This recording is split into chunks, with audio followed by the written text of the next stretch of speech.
ನಮಸ್ಕಾರ, ನಾನು ನಿಮ್ಮ ಮಿಸ್ಟರ್ ಪ್ರಾಫಿಟ್. ಇವತ್ತು ಟ್ರೇಡಿಂಗ್ ಪ್ಲಾನ್ ಯಾವ ತರ ಇರಬೇಕಂತ ನೋಡೋಣ. ಅಮೆರಿಕದ ಡೌಜನ್ ಮಾರ್ಕೆಟ್ 220 ಪಾಯಿಂಟ್ಸ್ ಡೌನ್ ಆಗಿದೆ. ಇನ್ನು ಏಷ್ಯನ್ ಮಾರ್ಕೆಟ್ ಮಿಕ್ಸ್ಡ್ ರಿಯಾಕ್ಷನ್ ಅಂದ್ರೆ ಫ್ಲಾಟ್ ಪಾಸಿಟಿವ್ ಅಲ್ಲೇ ಟ್ರೇಡ್ ಆಗ್ತಿದೆ. ನಿನ್ನೆ ಫಾರಿನ್ ಇನ್ಸ್ಟಿಟ್ಯೂಷನ್ ಅವರು ಇಂಡಿಯನ್ ಮಾರ್ಕೆಟ್ ಅಲ್ಲಿ 1883 ಕ್ರೋರ್ಸ್ ನ ಸೆಲ್ ಮಾಡಿದ್ದಾರೆ. ಅವರು ಸೆಲ್ಲಿಂಗ್ ಕಂಟಿನ್ಯೂಷನ್ ಮಾಡ್ತಾನೆ ಇದ್ದಾರೆ. ಇನ್ನು ಗಿಫ್ಟ್ ನಿಫ್ಟಿ ನೋಡೋದಾದ್ರೆ 25,880 ಅಲ್ಲಿ ಟ್ರೇಡ್ ಆಗ್ತಿದೆ. GST ಕಲೆಕ್ಷನ್ ಬಗ್ಗೆ ಹೇಳ್ಬೇಕಾದ್ರೆ 1.96 ಲ್ಯಾಕ್ ಕ್ರೋರ್ ಕಲೆಕ್ಷನ್ ಆಗಿದೆ ಅಕ್ಟೋಬರ್ ಅಲ್ಲಿ. ಪ್ರೀವಿಯಸ್ ಇಯರ್ ಕಂಪೇರ್ ಮಾಡಿದ್ರೆ 4.6% ಅಪ್ ಆಗಿದೆ. ಸೊ ಇದು GST ಕಡಿಮೆ ಮಾಡಿದ್ರು GST ಕಲೆಕ್ಷನ್ ಜಾಸ್ತಿ ಆಗಿದೆ. ನೆಕ್ಸ್ಟ್ ಮಂತ್ ಅನ್ವರ್ಡ್ಸ್ ಇದೇನಾದ್ರೂ ಕಂಟಿನ್ಯೂಷನ್ ಆಗುತ್ತಾ, ಇನ್ಕ್ರಿಮೆಂಟ್ ಆಗಿರುತ್ತಾ ಅನ್ನೋದು ಚೆಕ್ ಮಾಡಬಹುದಾಗುತ್ತೆ.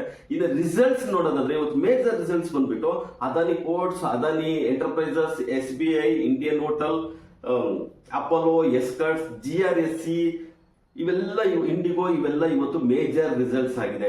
ಇನ್ನು ನಿನ್ನೆ ನಿಫ್ಟಿ 25,770 ಅಲ್ಲಿ ಕ್ಲೋಸ್ ಆಗಿದೆ. ನಿಫ್ಟಿ ಇವತ್ತು ಫ್ಲಾಟ್ ಆಗಿ ಓಪನ್ ಆಗುತ್ತೆ. 25,800 ಎಬೋ ಇದ್ರೆ ಬೈಯಿಂಗ್ ಝೋನ್ ಇರುತ್ತೆ. ರೆಸಿಸ್ಟೆನ್ಸ್ ಬಂದ್ಬಿಟ್ಟು 25,950 ಆಗಿದೆ. ಇನ್ನ ಅಕಸ್ಮಾತ್ ನಿಫ್ಟಿ ಏನಾದ್ರು 25,700 ಬಿಲೋ ಇದ್ರೆ ಮಾತ್ರ ಸೆಲ್ಲಿಂಗ್ ಝೋನ್ ಇರುತ್ತೆ. ಅದ್ರ ಸಪೋರ್ಟ್ ಬಂದ್ಬಿಟ್ಟು 25,630 ಆಗಿದೆ. ಇನ್ನು ಈ ಟ್ರೇಡಿಂಗ್ ಝೋನ್ ಮಧ್ಯೆ ಇದ್ರೆ ಅಂದ್ರೆ 25,700 ಇಂದ 25,800 ಬಿಟ್ವೀನ್ ಇದ್ರೆ ಅದನ್ನ ನಾನ್ ಟ್ರೇಡಿಂಗ್ ಝೋನ್ ಅಂತ ಕನ್ಸಿಡರೇಷನ್ ಮಾಡ್ಕೋಬೇಕಾಗುತ್ತೆ. ಇನ್ನು ಬ್ಯಾಂಕ್ ನಿಫ್ಟಿ ನೋಡೋದಾದ್ರೆ 58,116 ಅಲ್ಲಿ ಕ್ಲೋಸ್ ಆಗಿದೆ. ಇವತ್ತು 58,250 ಎಬೋ ಇದ್ರೆ ಗುಡ್ ಬೈಯಿಂಗ್ ಝೋನ್ ಆಗಿರುತ್ತೆ. ರೆಸಿಸ್ಟೆನ್ಸ್ ಬಂದ್ಬಿಟ್ಟು 58,580 ಆಗಿರುತ್ತೆ. ಇನ್ನು 57,950 ಬಿಲೋ ಇದ್ರೆ ಸೆಲ್ಲಿಂಗ್ ಝೋನ್ ಆಗಿರುತ್ತೆ. ಸಪೋರ್ಟ್ ಬಂದ್ಬಿಟ್ಟು 57,730 ಆಗಿದೆ. ಸೆಕೆಂಡ್ ಸಪೋರ್ಟ್ ಬಂದ್ಬಿಟ್ಟು 57,470 ಆಗಿದೆ. ಇನ್ನು ಸೆನ್ಸೆಕ್ಸ್ 84,000 ಅಲ್ಲಿ ಕ್ಲೋಸ್ ಆಗಿದೆ. 84,115 ಎಬೋ ಇದ್ರೆ ಗುಡ್ ಬೈಯಿಂಗ್ ಝೋನ್ ಅಂತ ಹೇಳ್ಬೋದು. ರೆಸಿಸ್ಟೆನ್ಸ್ ಬಂದ್ಬಿಟ್ಟು 84,680 ಆಗಿದೆ. ಇನ್ನು ಬಿಲೋ 84,000 ಇದ್ರೆ ಮಾತ್ರ ಸೆಲ್ಲಿಂಗ್ ಝೋನ್ ಆಗಿರುತ್ತೆ.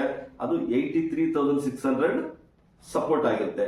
ಇವತ್ತು Nifty weekly trading option expiry ಇರುತ್ತೆ. ಅದಕ್ಕೆ ಒಂದು ವಾಲಟಿಲಿಟಿ ನೋಡೋ ಸಾಧ್ಯತೆ ಹೆಚ್ಚಾಗಿರುತ್ತೆ ಅಂತಾನೆ ಹೇಳ್ಬೋದು.